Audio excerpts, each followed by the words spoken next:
Salam uşaqlar, bugünkü mövzumuz molekulyar kinetik nəzəriyyənin əsasları. Bu başlıq altından mövzunun izahına baxacağıq. Maddənin atom kütləsinin molekul kütləsinin nisbətinə maddə miqdarı deyilir. Və maddə miqdarı nü hərfinə işarə olunur.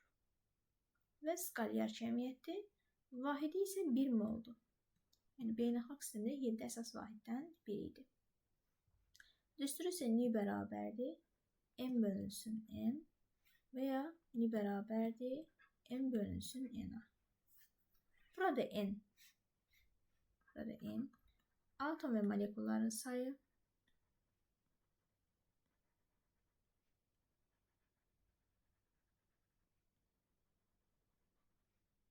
n-a Avogadro sabit olub.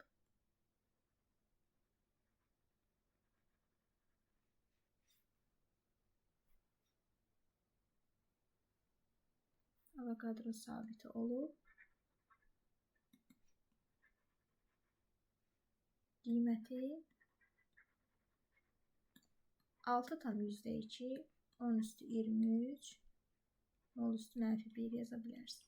Formada mol üstü mənfi 1 və yaxud da 6,2 10 üstü mənfi 23. Və Avogadro qanunu nə deyilir? Avogadro qanunu eyni həcmdə, eyni temperaturda, eyni təzyiqdə bütün belə deyək, maye və qazlarda 6,2 10 üstü 23 sayda atom və molekul olur. Bu Avogadro qanunu adlanır. Və 1 mol maddənin qramlarla miqdarına molyar kütlə deyilir.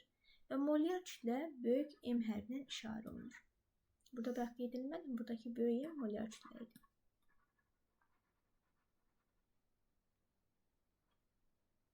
Molyar kütlə. Aha. Dedik ki, molyar kütlə M hərfinə işarə olunur. Skalyardır. Düsturu isə M bərabərdir M0 vurulsun N-aydı.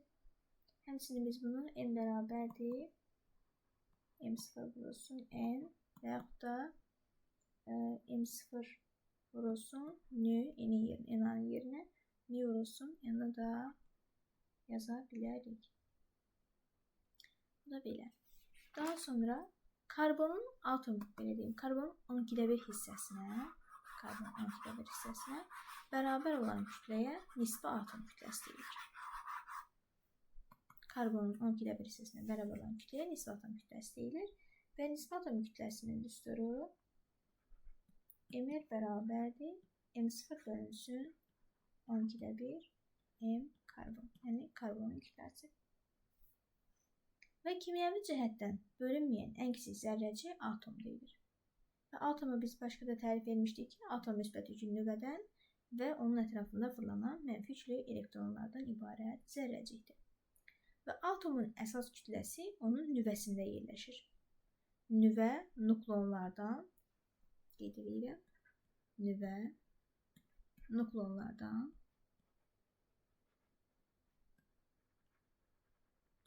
yəni müsbət yüklü protondan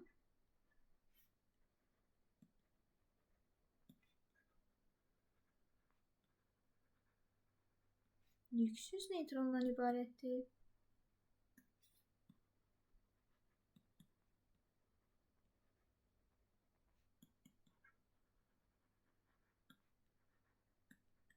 Həmçinin atom halında məsələn oksigen, hidrogen, azot. Bunlar hamısı atom halındadır. Məsələn biz bunu bu şəkildə göstərə bilərik.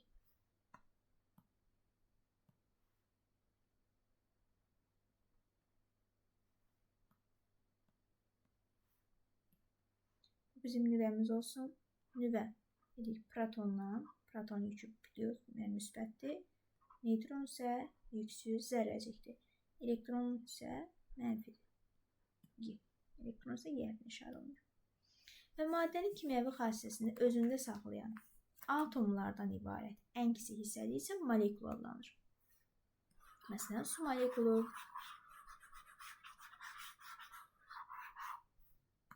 Məsələn, su molekulu H2O molekul formasıdır. Atomlardan ibarətdir. Yəni, ayrı-ayrılıqda oksigində, hidrogində atom halındadır. Və biz bunu parçalasaq, hidrogen, oksigen. Əmsallaşdırsa 2 dənə hidrogen, 4 dənə 4 dənə də burada. Aha, aydın. Düzəldi. Və dedik ki, molekulyar kinetik nəzəriyyənin 3 əsas müddəası var. Deməli, MK'nin 3 əsas müddəası var. Birinci, maddə atom və molekuldan ibarətdir.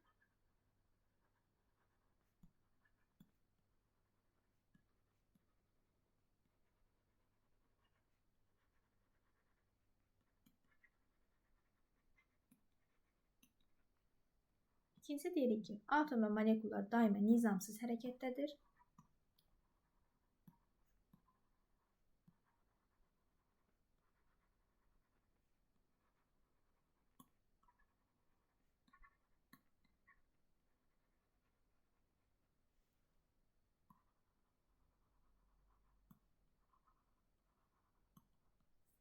Və üçüncü, atom və molekullar arasında həm qarşılıqlı cazibə, həm də itələmə qüvvəsi vardır.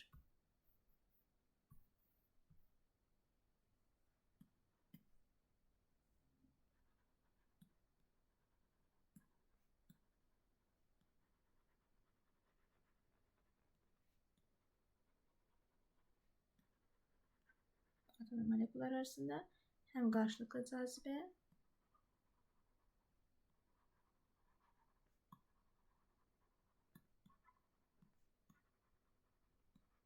həm də itələmə qüvvəsi vardır.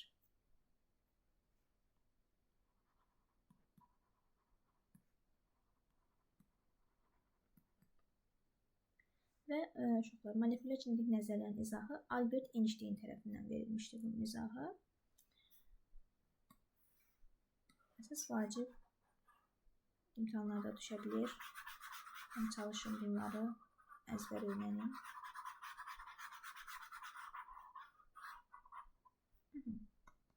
Gəlirik konsentrasiya. Konsentrasiya nədir? Konsentrasiya vahid həcmə düşən atom və molekulların sayına deyilir. Və konsentrasiya kiçik n hərfinə işarə olunur. Skal yarkəmiyyətdir. Düsturu isə n bərabərdir, n bölünsün v. Vahidinə gəldikdə isə n atom və molekulların sayının vahidi yoxdur, yəni 1. Həcmin vahidi isə metr kubdur. Və yaxud da metr üstü -3 kimi də yaza bilərik. Və konsentrasiya gördüyümüz kimi həcmlə tərs asılıdır. Həcmlə tərs mütənasib asılıdır. Və uşaqlar, biz n bərabərdir yazmışdıq ki, n bölünsün m, maddə miqdarının düsturunu. Bir də yazmışdıq ki, n bölünsün n-a. Burada biz düsturları qarşı-qarşıya gətirsək, məsələn, n bölünsün n bərabərdir n bölünsün n-a. Tutaq ki, bu ifadədən m-i tapmaq tələb olunacaq. Məxrəcinə çarpı-çarpaz vururuq. M nəyə vuruq şəkillidir? N-aya. M də vuruq şəkillidir M-nə. Olacaq M vurulsun M. Bu da bizim hazır bir dənə düsturumuz. Tutaq ki, molyar kütləni istəyirlər, tapmaq tələb olunar. Molyar kütlə nəyə vuruq şəkillidir? N-ə. Olacaq M vurulsun N-aya. Daha sonra buradan tapa bilərik, N-i tapa bilərik. M vuruq şəkillidir M-ə. M də N-aya vuruq şəkillidir. Və s.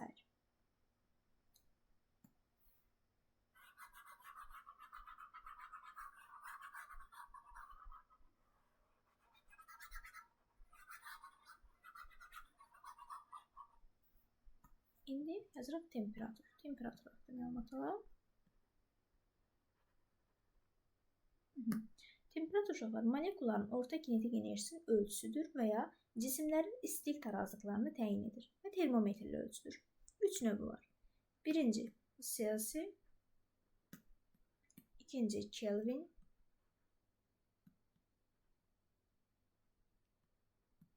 üçüncü Fahrenheit. Demək yadınızda qalsın ki, su, qeyd edirəm, su 100 dərəcə Celsiusda qaynayır. 0 dərəcə Celsiusda isə donur. Və 273 Kelvində.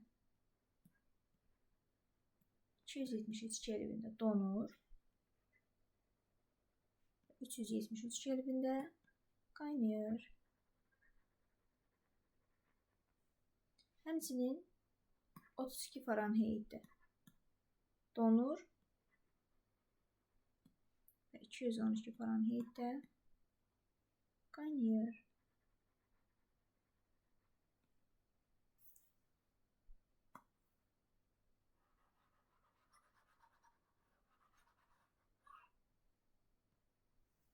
Uşaqlar, Selsidə Kelvin şkalalı termometrlər arasında əlaqə düsturumuz böyük T bərabərdir. Bu dərəcə üstə gələ 273. Burada temperaturdur T. Böyük T isə Kelvindir. Yəni bizə verilən məsələn şərtdə biz bilirik ki, temperaturun vahidi Kelvindir. Məsələn, sizə dərəcə Selsi ilə versə, tutaq ki, deyirəm 100 dərəcə Selsidə verib məsələn şərtində, üzərinə 273 gələcəksiniz və Kelvinə əsas vahidi çevirəcəksiniz. Və yadınızda qalsın ki, Kelvin şkalasında mənfi temperatur yoxdur.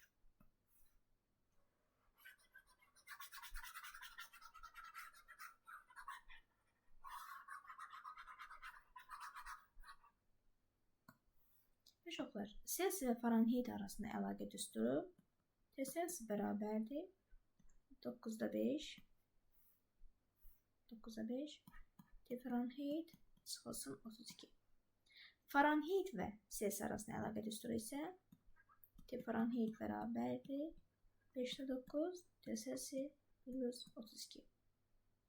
Ne yazaq sizdən mütləq temperatur?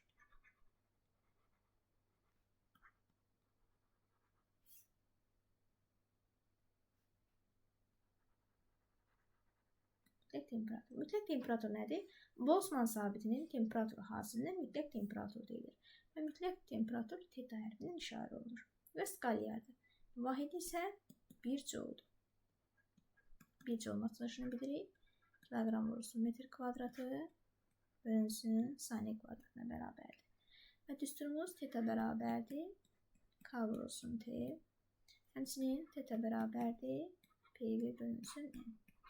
Burada K Boltzmann sabitidir və qiyməti 1,38 10 üstü mənfi 23 joule bölünsün Kelvinə bərabərdir. Və vahididir. T-də bildiyimiz kimi temperaturdur, P təzyiqdir, N atomun molekulyar sayıdır, V isə həcmdir. Daha sonra uşaqlar yazırıq sizlə ideal qaz. Bilirik ki, ideal qaz nədir? Real qazın fiziki modelinə deyilir.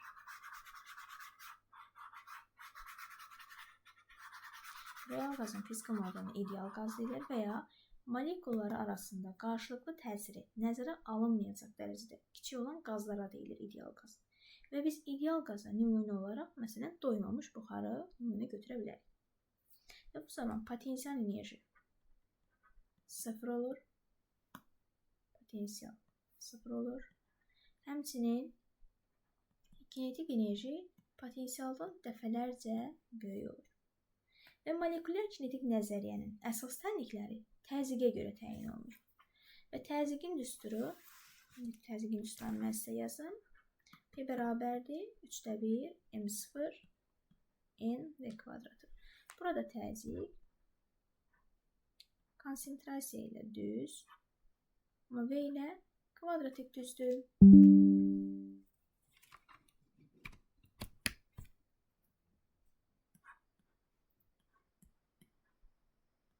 Kvadratik düzdür. Və ideal qazın təzyiqi P bərabərdir 3'də 1 rho V kvadratı düsturuna əsasən. Təzyiq burada sıxlıq ilə, ideal qazın təzyiqi qazın sıxlığı ilə düz asılıdır. Təzyiq sıxlıqla düzdür. Yenə də V ilə də kvadratik düz asılıdır. Daha sonra P bərabərdir 3'də 2 yekinetik N düsturuna əsasən. Yekinetik vurulsun N. Həmçinin P bərabərdir N KT. Bir də yekinetik bərabərdir 2'də 3 KT düsturuna. Deməli, burada baxırıq ki, təzyiq kinetik enerji ilə düz asılıdır.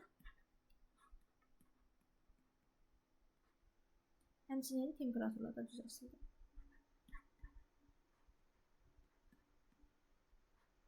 düz mütənasibəsidir. Həmçinin kinetik enerji özü də temperaturun asılıdır. Bunu yazaq. Onu üstür əsasən. Evet.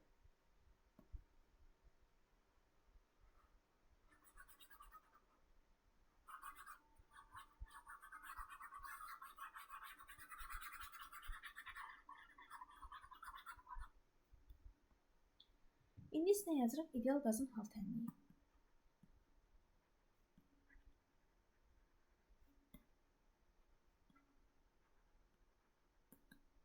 İdeal qazın hal tənliyi. Qazların halını xarakterizə edən kəmiyyətlərə makroskopik parametrlər deyilir. Makroskopik parametrlər deyəndə təzyiq, həcm, temperatur, konsentrasiya, yəni P, V, T, N. Və ideal qazların hal tənliyi Mendeleyev-Clapeyron tənliyi olub, bu düsturlarla hesablanır. PV bərabərdir nÖRT, nö maddə miqdarı. PV bərabərdir. Nö'nü yerinə yazacaq. M bölünsün, M vurulsun RT və yaxud da PV bərabərdir. M bölünsün NaRT. Həmçinin PV bərabərdir. P bərabərdir. Rho bölünsün M vurulsun RT. Rho RT bölünsün M. Burada uşaqlar R nədir? Burada R universal qaz sabiti olub.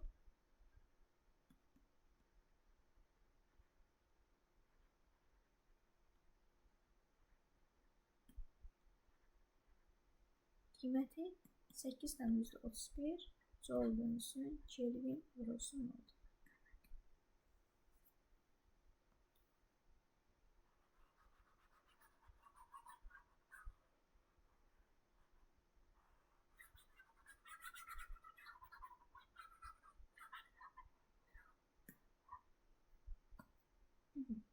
Uşaqlar, universal qaz sabiti nədir? Avogadro sabitinin Boltzmann sabiti hansında deyilir? Universal qaz sabiti, yəni L bərabərdir, N vurulsun K.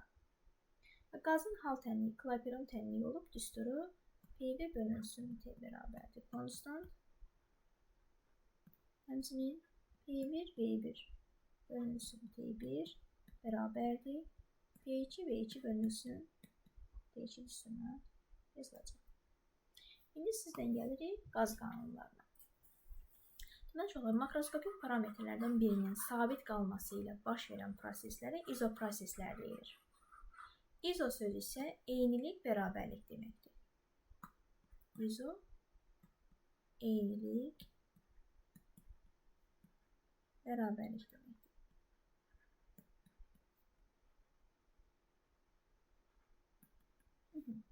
Birinci halda deyirəm izotermik proses. Gəlin görək, tanış olaq bir izotermik proses nədir? İzotermik proses temperaturun sabit qalması ilə baş verən proseslərə deyilir. Yəni bu prosesdə temperatur sabit qalacaq. T bərabərdir konstant. Həmçinin PV bərabərdir konstant. Deməli, deyəcək ki, izotermik prosesdə temperatur sabit qaldıqda təzyiq həcmlə tərs mütənasib olur. Həmişə uşaqlar yadınızda qalsın ki, yanaşı kəmiyyətlər tərs olur. Və bu Boyle-Mariotte qanunu adlanır. Və yəni ki, Boyle-Mariotte'un şərəfinə izotermik proses adlanırdı. Alimin adı da Boyle-Mariotte. Və bu zaman yazacağıq qanunda P1, V1 V1 bərabərdir P2, V2. Həmçinin P1 bölünsün P2 bərabərdir, V2 bölünsün V1-ə.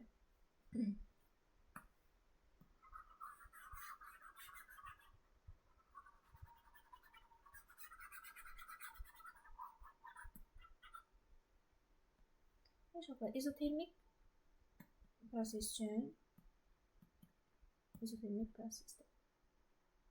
Məsələn, biz qrafiklərini qursaq, təzyiqin həcmdən asılı olaraq. Və yaxud dediyimiz kimi tərs asılı.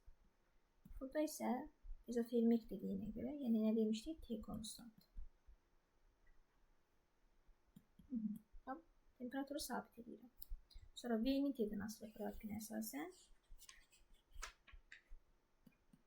VT-nin, yine baxın, temperatur sabit olduğuna göre temperatur sabit oldu. Və yadınızda qalsın ki, izotermik qızma zamanı, qeyd edirəm, izotermik qızma zamanı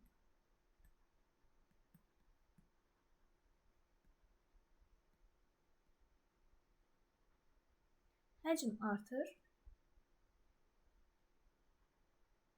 təzyiq azalır.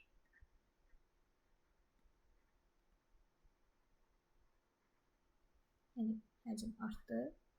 Baxın, həcm artır. Amma təzyiq neyinir? Azalır. Məsələn, baxın, belə bu qrafiklər üzrə göstərə bilərik. İndi həcmin artan istiqaməti, təzyiqin azalan istiqaməti. Həcm artdı.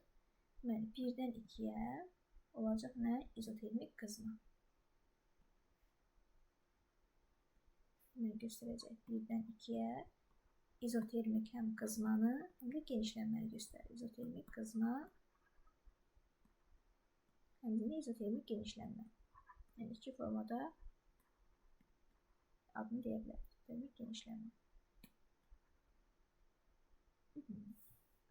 Peki uşaqlar, izotermik prosesdə kinetik enerjidir, daxili enerjidə sürət sabit qalır.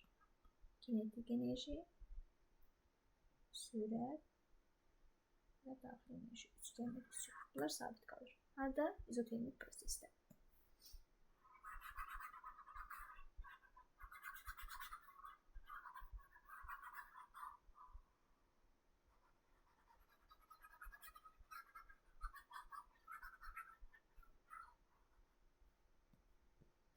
Uşaqlar, izotermik qızma zamanı qeyd edirəm.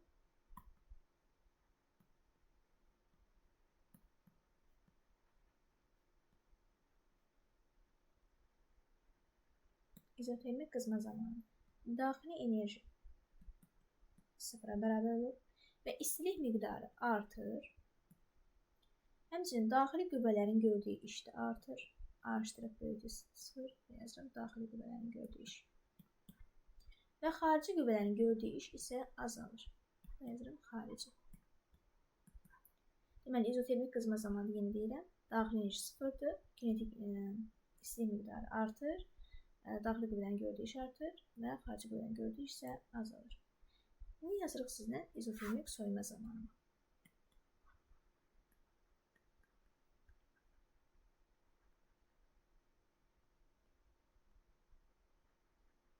Və izotermik soyuma zamanı həcm azalır, təzyiq artır. Təzyiq artır. Yenə yenidən o qrafikləri qursaq, P-nin V-dən asılığı dedik, tərs asıldır. Bir dəfə 2-dən 1-ə. Sən P-nin T-dən asılığı, təzyiqin temperaturdan asılığı. Yenə izotermik deyirəm, temperatur sabitdir və təzyiqin artan istiqaməti. Sonra V-nin T-dən asılı qrafikini qururam. Yenə temperatur sabitdir və həcmin azalan istiqaməti. Çünki izotermik soyuma zamanı həcm azalır, təzyiq artır. Və qeyd edirsiniz ki, 2-dən 1-ə izotermik soyumanı göstərir.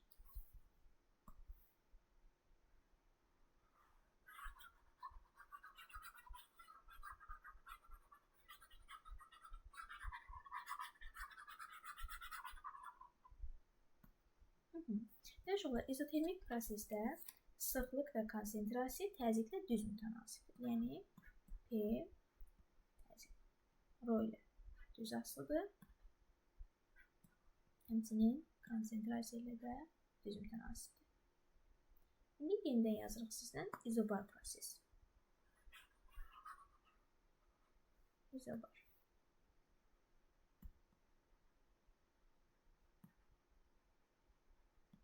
İzobar prosesi nədir uşaqlar? İzobar prosesi təzyiq sabit qalır. Yəni, təzyiqin sabit qalması ilə baş verən proseslərə deyilir izobar proses. İzobar prosesdə P bərabərdir konstant qalır. Yəni, təzyiq sabit oldu. Həmçinin V bölünsün T bərabərdir konstant. Və izobar proses Gey-Lussak qanununa aiddir.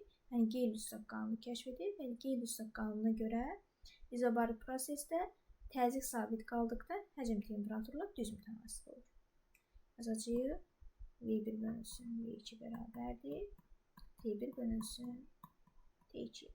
Həmçinin yaza bilərik ki, V1 vurulsun T2 bərabərdir V2 V2 T1-ə bərabər olur.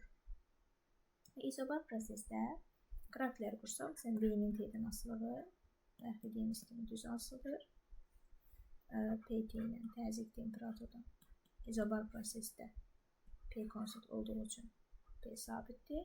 Həmçində P də V-dən sabit olacaq, çünki izobar prosesdə P konstant. Baxın, P-ni sabit elədik, təzyiqi sabit elədik. Uşaqlar, izobar genişlənmə zamanı, qeyd edirəm, izobar genişlənmə.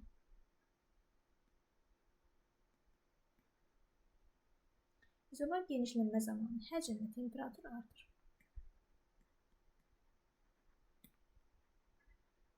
Həcm və temperatur artır. Deməli, hər ikisi artan istiqamət deyirsən, baxın, hər ikisinin ilə artan istiqamət. 1-dən 2, 1, 2, 1-dən 2. Qeyd edəcəksiniz ki, 1-dən 2-yə izobar genişlənməni göstərir.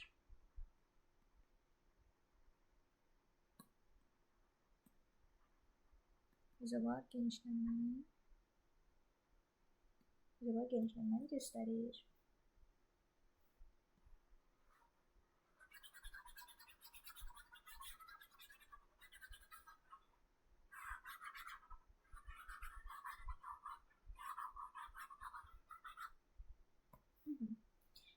İzobar genişlənmə zamanı daxili enerji, istilik miqdarı və daxili qüvvələrin gördüyü iş artır. Artır izobar genişlənmədə.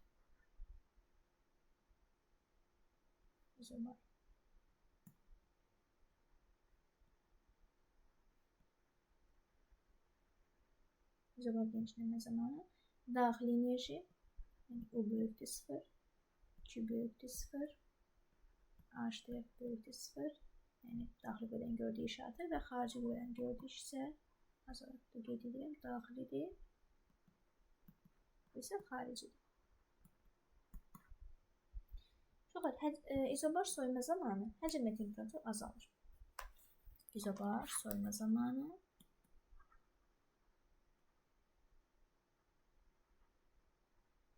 izobar soyumada isə həcm və temperatur azalır. Yəni B də azalır, T də azalır. Qrafikləri qursaq V-nin T-dən asılığını, yəni izobar dedik ki, V-T-dən düz asılır. Amma bu dəfə qrafiklərini quraq, P-nin T-dən asılığı, hətta P-nin V-dən asılığı. İzobar dediyinə görə P-lər sabit qaldı. İndi azalırsa istiqamətləri olacaq bu formada. Yəni 2-dən 1-ə gedəcək. 2-dən 1-ə, 2-dən 1-ə, 2-dən 1-ə. Deməli, burada 2-dən 1 nə göstərir? İzobar soyumanı göstərir.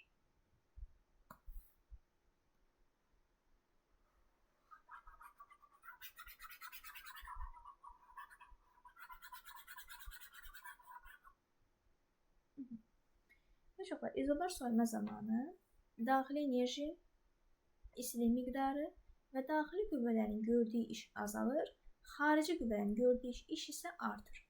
Bunda olacaq U kiçikdir 0, Q kiçikdir 0, A kiçikdir 0, amma xarici qüvvələrin gördüyü iş artacaq, A böyükdür 0.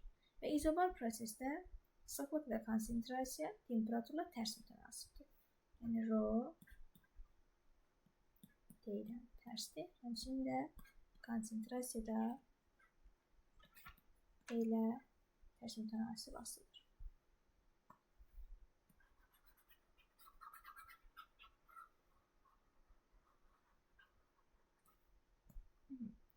Listə yazırıq izoxar proses. İzoxar proses nədir? İzoxar prosesdə uşaqlar həcm sabit qalır. İzoxar prosesdə V konstantdır. Və təzyiq temperaturla düz asılır. Deməli, həcmin sabit qalması ilə baş verən proseslərə nə deyilir? İzoxar proses deyilir. Və bu Şarl qanununa görə izoxar prosesdə təzyiq temperaturla düz asılır. Yazacağıq ki, P1 bölünsün P2 bərabərdir, T1 bölünsün T2. Həmçinin P1 vurulsun T2 bərabərdir P2 D1-ə bərabər olur. Və izoxal prosesdə P-nin T-dən asılığı, təzyiqin temperaturunun asılığı düz mütənasib, V-nin T-dən asılı qrafiki sabit və V-nin həcmin təzyiqdən asılı isə yenə də sabit. Çünki izoxarda dedik ki, V konstant. Və izoxar qızma zamanı təzyiq və temperatur artır. Təzyiq də artır, temperatur da artır. İkisinin artan istiqaməti. Harada? İzoxar qızmada və yaxud da izoxar genişlənmədə. Hamısının artan istiqaməti olacaq. Deməli, burada da 1-dən 2-yə göstərir nəyi? İzoxar qızmanı. Və uşaqlar, izoxar prosesdə qazlar iş görmür.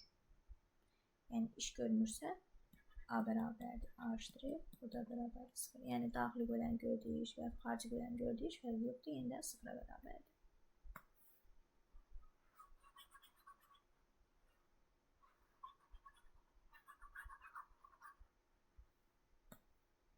Uşaqlar, izoxar qızma zamanı daxili enerji və istilik miqdarı artır.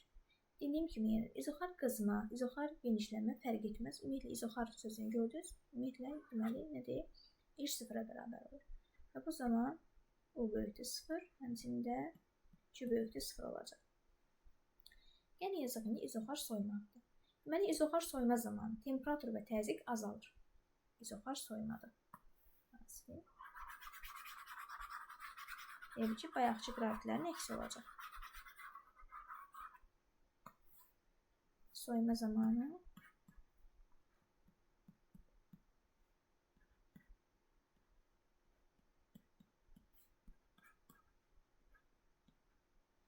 yenə dediyim kimi izoxarda yazım ki, konstant, yəni izoxar prosesdən söhbət gedir. V-lər sabitdir. Və soyma dediyimiz üçün dedik ki, temperaturdur, həmçində təzyiqdə azalır. Azalan istiqamət.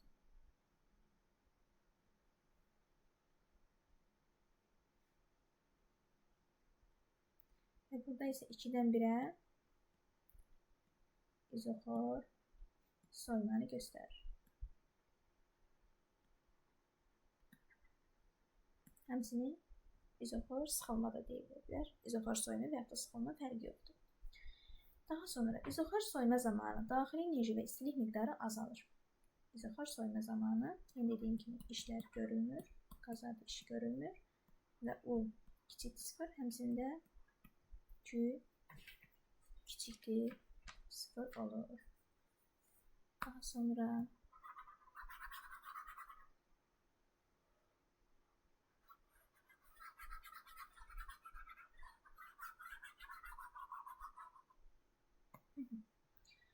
izoxar prosesdə qazın sıxlığı və konsentrasiyası sabit qalır. Rho